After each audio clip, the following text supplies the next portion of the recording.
ब्रह्ममुरारिसुरार्चितलिङ्गं निर्मलभाषितशोभितलिङ्गं जन्मजदुःखविनाशकलिङ्गं तत्प्रणमामि सदा शिवलिङ्गम् देवमुनिप्रवरार्चितलिङ्गं कामदहनकरुणाकरलिङ्गम् रावणदर्पविनाशनलिङ्गं तत्प्रणमामि सदा शिवलिङ्गम्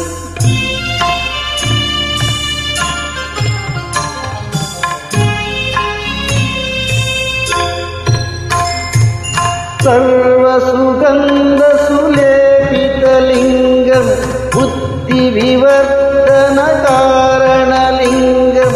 सिद्धसुरासुरवन्दितलिङ्गं तत्प्रणमामि सदा शिवलिङ्गम्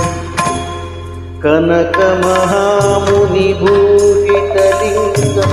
फणिपतिवेशितशोभितलिङ्गम्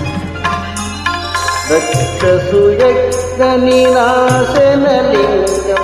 तत्प्रणमामि सदा शिवलिङ्गम् कुङ्कुमचन्दनलेपितलिङ्गं पङ्कजहर सुशोभितलिङ्गं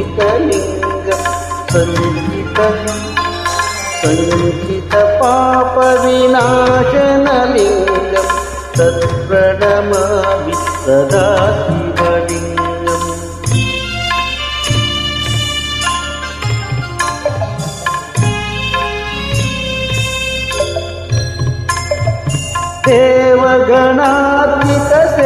देवगणात्मिकसेवितलिङ्गं भावैर्भक्तिविवेरितलिङ्गं दिनकरकोटिप्रभाकरलिङ्गं तत्प्रणमामि सदा शिवलिङ्गम् अष्टदलोपस्थितलिङ्गं सरवणसरमुपवहारकलिङ्गम् अष्टदरिद्रविनाशनलिङ्गं तत्प्रणमामि सदा शिवलिङ्गम् सुरगुरुसुरवरपूजितलिङ्गं सुवर्णपुष्पसदार्चितलिङ्गं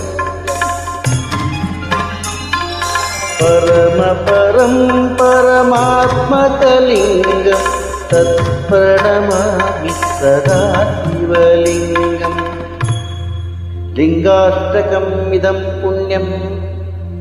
प्रतिष्ठिसन्निधौ शिवलोकमवाप्नोति शिवेन सह मोदते।